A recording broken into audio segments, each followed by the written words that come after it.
Mes del Sagrado Corazón de Jesús, día 3 de junio. Meditamos en la letanía que dice: Corazón de Jesús, unido sustancialmente al Verbo de Dios. Escrito del padre Maxim Guresu. El primer devoto del Sagrado Corazón de Jesús, el que en la última cena apoyó su cabeza en el pecho de nuestro Señor Jesucristo, escuchando los latidos de este corazón, en el prólogo de su Evangelio habla del Verbo. Como sabemos del mismo prólogo, Jesucristo es Verbo. En esta definición, San Juan quiere mostrar la más íntima realidad de Jesús, su proceder de Dios. Vamos a ver brevemente algunos versículos de este hermoso y profundo prólogo para comprender mejor el significado de nuestra letanía, unido sustancialmente al Verbo de Dios. Primero, breve exégesis de algunos versículos del prólogo de San Juan. Dice el prólogo: en el principio existía el Verbo, y el Verbo estaba junto a Dios, y el Verbo era Dios. Él estaba en el principio junto a Dios. Acá se nos habla de la preexistencia del Verbo de Dios, o sea, el Verbo existía ya antes de la creación. El Verbo es eterno e increado, y estaba junto a Dios, estaba con Dios, vive en perenne unidad con Dios. Se nos dice también que el Verbo era Dios, entonces se nos habla de su divinidad. Podemos decir que la relación entre el Padre y el Verbo de Dios es infinita y eternamente anterior a la relación creador-criatura. Por medio de Él se hizo todo, y sin Él no se hizo nada de cuanto se ha hecho, dice el prólogo. El tercer versículo del prólogo de San Juan nos habla de la creación. El Verbo de Dios participa en la creación del mundo. Todo lo creado es debido al Verbo. Todo depende de Él en su ser, como dice San Pablo a los Corintios. Para nosotros no hay más que un Dios, el Padre, de quien procede todo y para el cual somos nosotros, y un solo Señor, Jesucristo, por quien existe todo y nosotros por medio de Él. También dice San Pablo a los colosenses: en Él fueron creadas todas las cosas, celestes y terrestres, visibles e invisibles, tronos y dominaciones, principados y potestades.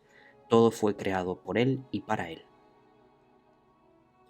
En Él estaba la vida, y la vida era la luz de los hombres. Son dos propiedades fundamentales del Verbo: infinita plenitud de vida, en la cual no hay ni una sombra de la muerte o limitación; infinita llama de luz, en la cual no hay ni una gota de tinieblas.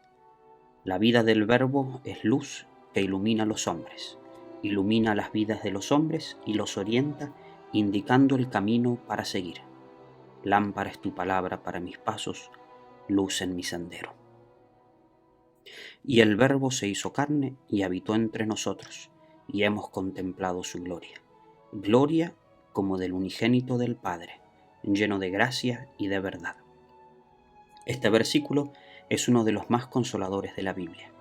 La carne en la Sagrada Escritura no indica una parte del cuerpo humano o el cuerpo humano, sino más bien todo el hombre, en su totalidad, alma y cuerpo, subrayando su debilidad y caducidad, un ser que puede sufrir el dolor y la muerte. La frase "se hizo carne", por lo tanto, indica que el Verbo eterno de Dios viene a ser un hombre, sometido a la debilidad y mortalidad como todos nosotros. Sin cesar de ser el Verbo eterno, increado, viviendo con Dios y siendo el mismo Dios, al mismo tiempo se hace hombre. Hasta ahora San Juan hablaba del Verbo, pero ahora es claro que el Verbo es el Hijo unigénito del Padre, que el Padre envió al mundo. En el Evangelio de San Juan encontramos la definición de Dios como Padre, y la encontramos 122 veces, es decir, 2 veces más que todos los otros evangelistas juntos. Y solamente Jesús es definido Hijo de Dios. A los hombres Él no los llama Hijo de Dios, sino más bien criaturas.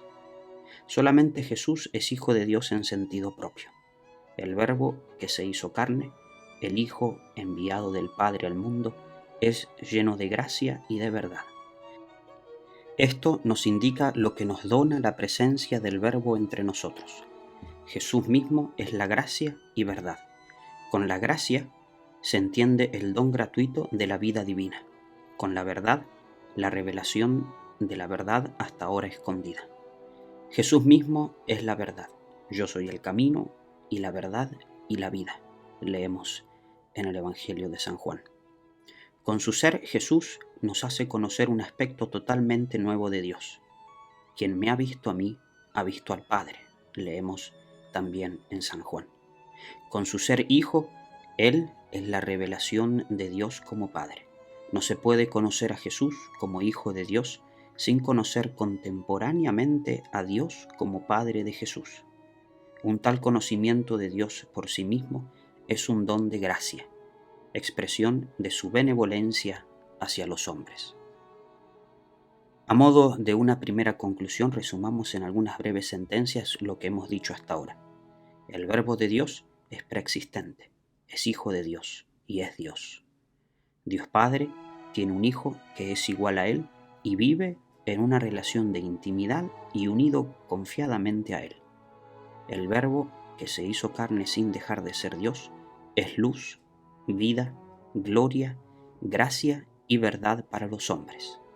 El Hijo que revela a Dios como Padre y la comunión en Dios, ilumina el mundo, resplandece de gloria, es la revelación llena de gracia y dona a los creyentes la vida eterna. Punto 2. La unión substancial. En la encarnación, el Verbo se hizo carne, asumió la naturaleza humana. Entonces tenemos dos naturalezas, la humana y la divina. Jesucristo, pues, es verdadero Dios y verdadero hombre. Y ambas naturalezas están íntimamente unidas en una única persona, la persona del Verbo divino, en quien subsiste la naturaleza humana. Jesucristo asumió nuestra naturaleza humana, que hizo suya, uniéndosela sustancial y personalmente mediante los lazos inefables.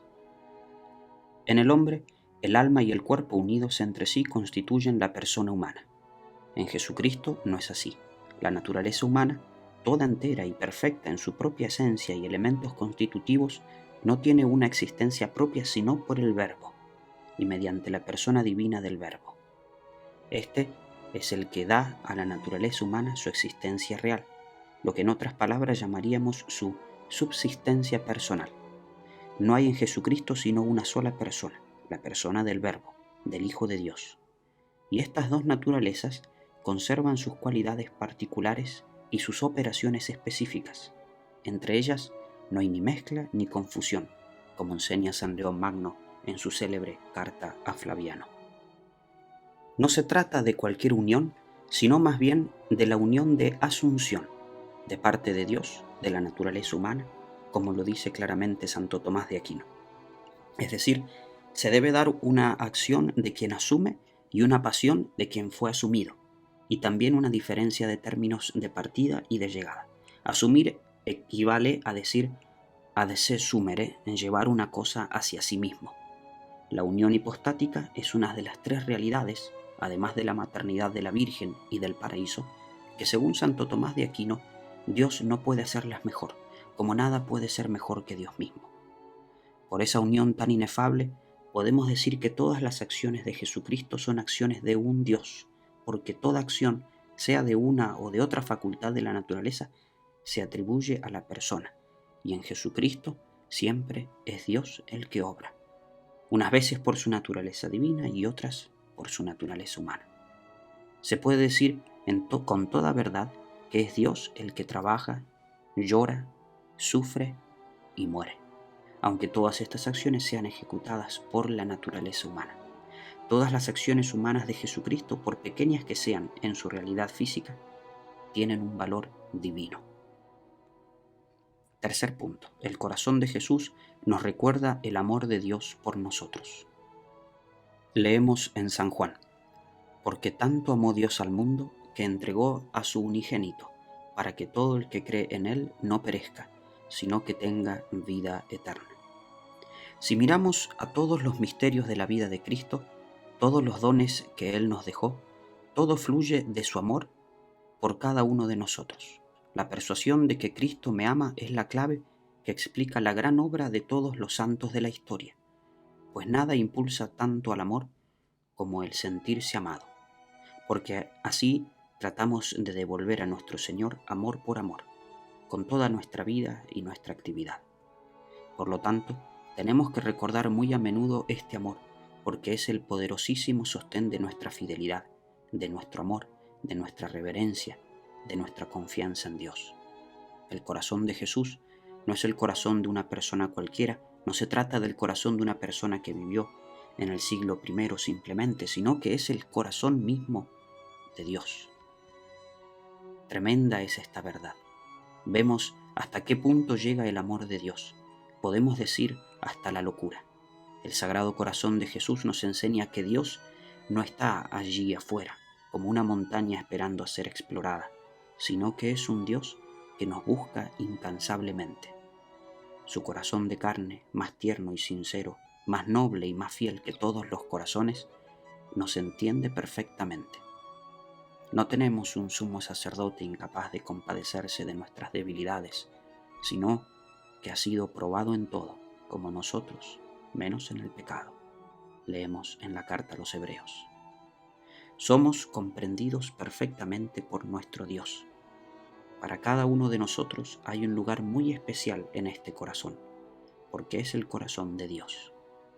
Busquemos en Él nuestra paz y nuestra tranquilidad, nuestro refugio y nuestro sostén, en todas las dificultades y pruebas que nos toque vivir. Pidámosle, pues, a la Virgen Santísima, quien llevó en su seno al pequeño corazón de Jesús durante 9 meses, que nos haga comprender este amor por nosotros y que nos haga amar a su divino Hijo.